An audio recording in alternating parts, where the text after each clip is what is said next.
Bonjour à tous et bienvenue dans ce nouveau vlogmas. Je vous emmène aujourd'hui avec moi pour la couture de ma robe des fêtes. Et si vous n'avez pas encore vu le chapitre 1 des vlogmas où justement je parle de cette machine et de pourquoi je l'ai choisie, je vous invite à aller le visionner. Je vous le mets dans le petit i juste au-dessus. Mais avant de commencer la couture, j'ai d'abord enfilé ma machine. J'ai choisi pour cette couture d'utiliser du fil noir étant donné que la couture se verra uniquement sur le tissu de doublure et le tissu de doublure étant noir, j'ai préféré qu'il matche plutôt avec la doublure qu'avec le tissu extérieur où on ne verra pas le fil. Et voilà, il est maintenant temps de passer à la couture. Et pour commencer cette couture, je vais directement coudre les pinces sur l'entièreté des deux devants, donc les 4 pinces qui composent cette robe. Et si en temps normal, il est très facile de coudre des pinces, sur du velours et surtout sur 4 épaisseurs de tissu, ma machine a eu un petit peu de mal parfois à l'accrocher légèrement, mais honnêtement, rien de bien sorcier, elle s'en est vraiment très bien sortie et j'ai cousu mes pinces relativement facilement. Juste, il fallait que je fasse très régulièrement des pauses pour pouvoir replacer mon tissu et l'aider un petit peu à avancer sans problème. Et je crois que tout le monde connaît un petit peu ces moments dans la couture où on râle parce que quelque chose ne va pas, parce que quelque chose ne passe pas. Moi, je rappelais à ma machine qu'elle datait de 1880 et que la robe était de 1882 et que donc elle en avait vu d'autres et qu'elle avait sûrement cousu ce type de robe et que donc il fallait qu'elle s'en souvienne et qu'il fallait qu'elle couse absolument. Et oui, je suis bizarre, je parle à mes machines à coudre, mais honnêtement, j'ai remarqué que ça aide à décharger des frustrations et après ça va 100 fois mieux. D'ailleurs, je suis curieuse, est-ce que vous aussi, des fois, vous parlez à vos machines pour les encourager ou est-ce qu'il n'y a que moi et je suis vraiment bizarre? Et n'ayant pas de plaque spécifique pour pouvoir repasser le velours, ce que j'ai fait, c'est que j'ai regardé sur internet une alternative qui pourrait être un peu plus économique, comme une plaque d'occasion ou autre, mais je n'en ai pas trouvé. Par contre, j'ai trouvé une vidéo, alors je me souviens plus de qui c'est, qui disait qu'une simple chute du velours correspondant au velours de couture était assez facile à utiliser et en plus ça repassait super bien et évitait du coup d'écraser l'entièreté des poils du velours. Et honnêtement, même si j'étais sceptique et que j'ai d'abord commencé par vérifier avec des chutes pour être sûre de ne pas brûler ou aplatir ou écorner mon velours, tout s'est très bien passé. C'était vraiment une astuce très économique et en plus ça fonctionne super bien. Une fois mes 4 pinces cousues et repassées, j'ai pris ma pièce de dos pour venir effectuer la piqûre qui va m'aider à créer les plis watteau dans le dos.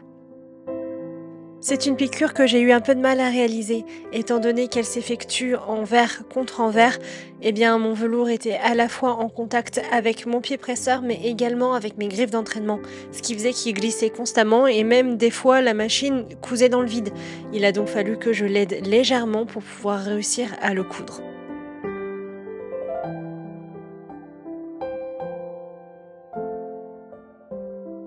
Ensuite, pour plus de facilité, j'ai directement épinglé ma pièce de dos sur mon mannequin. Ça me permettait d'avoir une vue globale par rapport au pli watteau que j'allais construire, mais également ça me permettait d'avoir une tenue, quelque chose qui soit vraiment réel par rapport à ce que ça sera une fois l'entièreté de la robe cousue. Je suis toujours très visuelle dans ma couture. Il faut absolument que je vois plus ou moins comment va se terminer le vêtement, quelle pièce va où exactement et comment les unes s'articulent aux autres. Donc par conséquent, avoir un mannequin pour moi est quelque chose d'absolument indispensable. Et là encore une fois, ça m'a énormément aidé pour pouvoir créer les plis qui étaient légèrement difficiles à comprendre au début par rapport à savoir où exactement l'entièreté d'écran qu'il y a vont.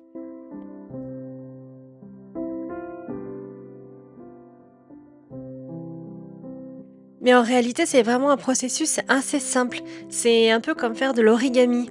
Au début, on ne sait pas trop comment ça se passe, mais une fois qu'on a l'œil, une fois que l'on sait exactement comment plier le papier, c'est un véritable jeu d'enfant. En réalité, lorsque l'on regarde attentivement, on se rend compte que le pli Watteau n'est ni plus ni moins que 2 plis creux à l'envers. C'est vraiment ingénieux pour pouvoir avoir des plis qui soient en relief et aussi en épaisseur. Ça donne vraiment une amplitude à l'entièreté de la traîne qui est assez impressionnante et rien que ce pliage du tissu permet d'avoir quelque chose qui change du tout.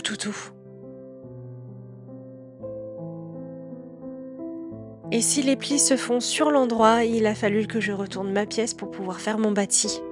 Avec un velours long, il est assez difficile de faire un bâti directement sur l'endroit.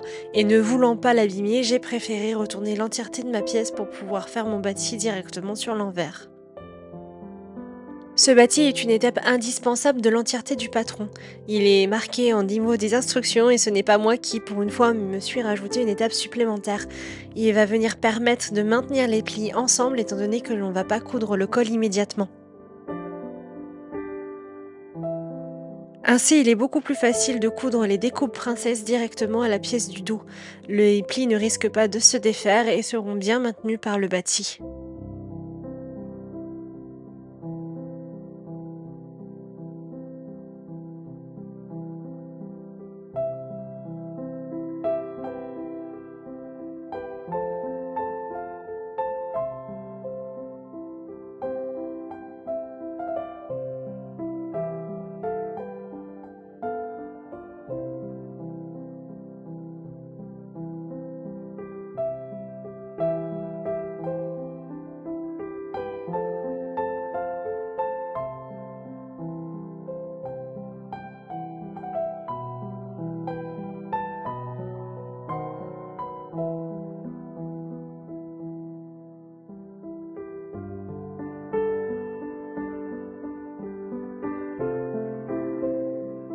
Et maintenant que l'entièreté des préparations à la couture sont terminées, il est temps de passer à la couture des pièces les unes aux autres. Et évidemment, lorsqu'on coud avec des machines à coudre anciennes, il n'y a pas de plaque à aiguille. Et si je pourrais techniquement me servir d'un guide margeur pour pouvoir ne pas marquer mes marges de couture, je m'y refuse. Car à l'époque, ça n'existait pas en 1880. Et même si je soupçonne les femmes de l'époque de réussir à coudre avec des marges de couture parfaites parce qu'elles avaient l'œil, ce n'est clairement pas mon cas. Alors pour plus de sécurité, je préfère marquer mes marges de couture comme à l'accoutumée. Et d'ailleurs, si vous voulez en savoir plus sur cette machine à coudre, je vous invite à aller visionner l'entièreté des différentes vidéos que j'ai fait à son propos. Et maintenant, on passe à l'épinglage. Une étape qui prend énormément de temps parce qu'elle est complétée par un bâti sur l'entièreté de la marge de couture, pour être sûr qu'elle ne bouge pas et qu'aucune des pièces ne soit décalée l'une par rapport à l'autre.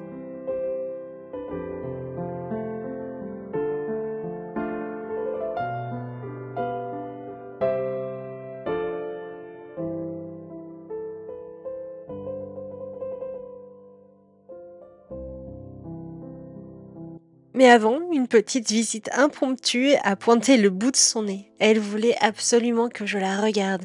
Elle adore venir sur mes coutures malgré qu'elle sache qu'elle n'est pas le droit. Mais comment résister à cette petite bouille qui demande absolument des câlins si mignonnement? Ise est vraiment un chat qui adore les câlins, qui adore le cocooning et qui veut absolument constamment être sur le plus doux des tissus qui existent. Et voilà, elle a eu son câlin, maintenant il est temps pour moi de retourner à mon épinglage. Et avec 4 épaisseurs de tissu, ce n'est pas une mince affaire. Il faut faire vraiment attention que chacun des tissus se chevauche pour être sûr qu'il n'y ait pas de décalage par rapport aux marges de couture des uns et des autres.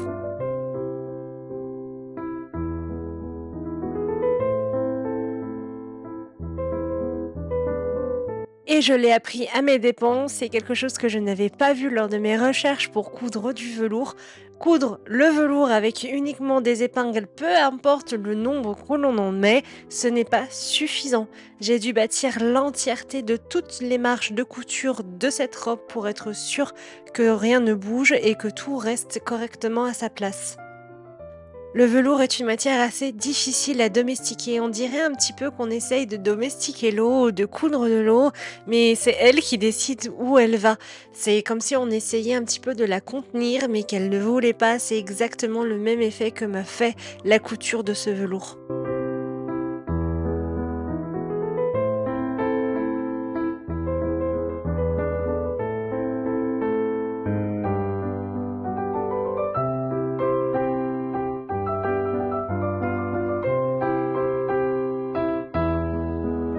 Et Ise n'a pas été la seule à vouloir son petit câlin lors de ma couture, mais également Mystique, qui est venue s'imposer tranquillement comme ça alors que j'étais en train de terminer ma couture pour un câlin.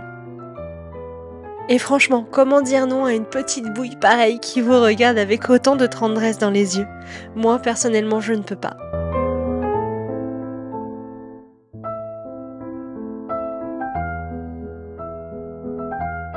Et voilà, le câlin est maintenant terminé, retour à la couture. Ou presque, parce que maintenant il faut retirer le bâti sur l'ensemble de la marge de couture de cet assemblage. Travailler avec l'entièreté des marges de couture bâties, puis ensuite cousues et enfin devoir retirer les fils prend énormément de temps. J'ai passé entre 3/4 d'heure et 1 heure à chaque fois par pan, en sachant qu'il y avait 8 pans à coudre ensemble.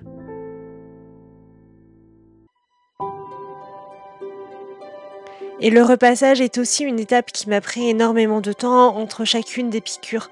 Contrôler la chaleur, faire attention de ne pas écraser l'entièreté des brins du velours, repasser sur une toute petite table et devoir constamment replacer le tissu.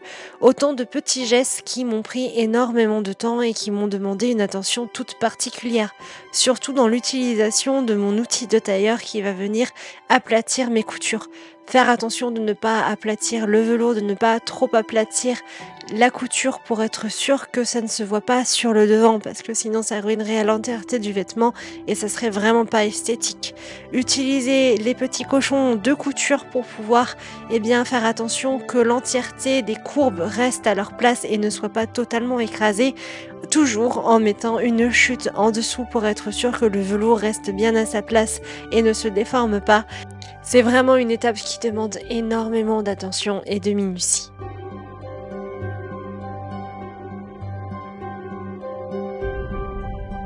Et si la semaine dernière je vous ai emmené avec moi lors d'un voyage à travers le temps, cette semaine j'ai eu envie de vous faire découvrir notre village de Noël, qui bien évidemment a pour thème l'ère victorienne mais aussi l'ère édouardienne. On y retrouve notamment le manoir de Scrooge tiré du livre emblématique de Charles Dickens. Livre que j'apprécie tout particulièrement à Noël. Il rappelle les valeurs primaires de cette période qui sont l'hospitalité, la générosité, la charité, l'aide les uns envers les autres. Et en même temps, il dénonce également les disparités entre les différentes classes sociales de l'époque victorienne, édouardienne et même celles qui existent toujours aujourd'hui. Cela permet de remettre en perspective la valeur des choses. Noël, avant tout, est une fête de famille et non une fête mercantile. Et c'est quelque chose que j'aime me rappeler chaque année en regardant soit une adaptation du livre, soit directement en lisant le livre. Et donc pour moi, pouvoir me projeter et m'imaginer flâner à l'intérieur de ces rues comme si je vivais cette époque, c'est quelque chose que j'apprécie particulièrement. Pouvoir m'imaginer vivant dans un monde presque parfait qui, bien évidemment, n'a jamais existé, mais qui, l'espace d'un instant, dans un village comme celui-ci, peut représenter la paix, la tranquillité et la liberté complète de faire ce que l'on veut, sans craindre ni rien ni personne, est quelque chose que j'apprécie particulièrement à l'époque des fêtes. Ce moment où l'on peut rêver un peu tout et redevenir un enfant. Mais les rêves ne sont-ils pas là uniquement pour nous aider à réussir à faire face à la réalité chaque jour? Peut-être. En tout cas, pour moi, il est temps de retourner à la réalité et de reprendre la couture de cette robe.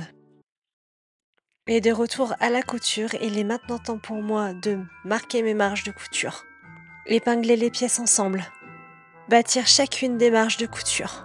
Les assembler une à une à la machine, repasser chacune des coutures une à une après avoir terminé de les coudre.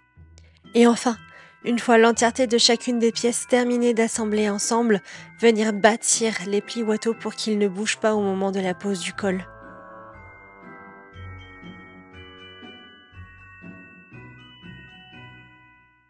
Le troisième chapitre de ce vlogmas est maintenant terminé. J'espère qu'il vous aura plu.